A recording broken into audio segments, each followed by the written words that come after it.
What is the laziest thing you've ever done? Used to have one of those clap on, clap off lights in my room.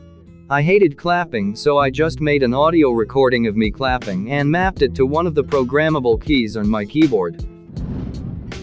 I always heat things in the microwave for 111 or 222 because I'm too lazy to move my fingers to the 0 before I hit start. I have a dog and a cat, and I hate sleeping with the door open. Sometimes dog wants to sleep in the bedroom, sometimes dog wants to sleep outside the bedroom. But he never decides until I'm comfy in bed. Solution? Keep a laser pointer on my nightstand. Once dog decides where he's sleeping, I'll shine the laser pointer on the door so that my cat paws it closed. It has now become a routine that my cat will wait by the door for the laser before laying down. I was laying in bed with the light on and wanted to go to sleep with it off. I called my house from my cell phone and asked for myself in a disguised voice.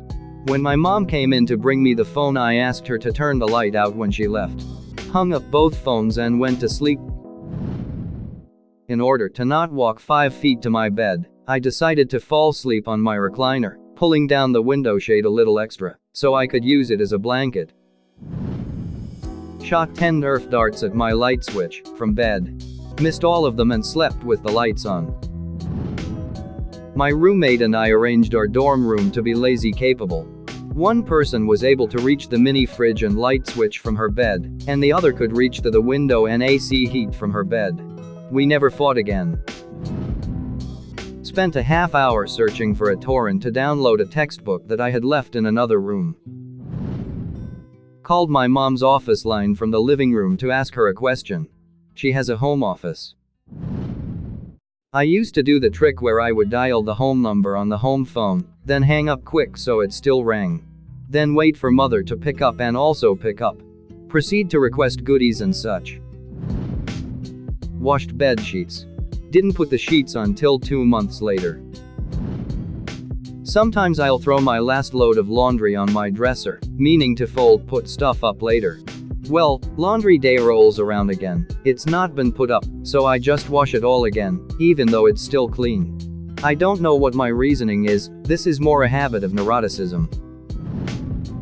Had the pizza guy deliver a pizza. I lived above the pizzeria. Here are a couple. Roommate was on the other side of the apartment, maybe 20 feet away, and we're both using our computers. Sent him an instant message to find out what he was doing, and if he wanted to go grab some lunch. Came home and tripped in the doorway, falling flat on the floor. I kicked the door shut with my foot and fell asleep for 3 hours. Slept on the floor for a year instead of putting together my assembly bed. I was drunk one night and decided the bathroom was too far away. So I pissed in my cat's litter box. Didn't feel like cleaning it up in the morning, so I just threw the whole litter box in the garbage. I downloaded a movie instead of going upstairs to grab the DVD. Eating my food directly from the pot to eliminate dishes. I hate washing dishes. I ran out of clean bowls for cereal. So I lined the bowls with foil over the old food and made a bowl of cereal. After that I threw away the foil and did it again the next day. Called the restaurant to send the waiter back to my table. I was in a class called OJT, on the job training, in high school. Every day the last 25% of school was dedicated to me being able to leave class to go to work. We were given grades by our employers which would then turn into grades for the class. As a high school senior, I convinced the teacher that oversaw this program that because I had my own corporation that I used to sell stuff on eBay, I should be able to be my own boss. She agreed.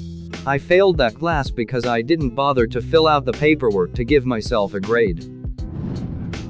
My roommate in college went home for a 3-day weekend, and I stayed in bed the entire time. I got up twice to pee and brought 4 bags of sour cream and onion potato chips to bed with me. She walked in on Monday at 9 p.m., laughed so hard she cried, and forced me to get in the shower. When I was in college I ordered pizza for delivery because I wanted cigarettes, and asked if there was a driver there that would pick me up some cigs for an extra $10 on top of his normal tip. We had a Circle K next door to my apartment complex I could see from my window. The cigs cost me $33. TV remote was 2 feet out of reach, so I downloaded the remote control app instead. Eating a microwavable meal in bed, I got it all over. I then took off my sock to use as a napkin. I lost 14 pounds because I didn't feel like eating. Not me, but a buddy of mine was laying in bed one morning. Picked his nose and had nowhere to put it back in his nose. Attached my dog's leash to my RC monster truck car, and walked her around the cul-de-sac with it. All from the comfort of my living room. Don Judge. Drove to class. Escalators up to 3rd floor classroom were broken. Went home. I've been sitting on the toilet for 45 minutes cause I don't want to pull my pants up. I woke up about 30 minutes late and called in sick to work instead of rushing to get ready for the day. My husband did this, but I took advantage, so I'm guilty too. We were in his Mancov attached to the garage. It's about 100 feet from the house. Using his cell, he called the house phone. One of the kids answered and he told him to come to the cave. When he got there, my husband told him to grab a beer out of the fridge that was about 10 feet away. I said, while you're there, grab me a soda. I feel so ashamed. I had BBQ sauce on my cheek at a restaurant. Rather than get up to grab a napkin, I used a piece of bread to wipe it off and then ate it. That's also the fattest thing I've done. Fell asleep wearing full makeup, woke up, wore the same makeup the next day. I was a month and a half late for my birth.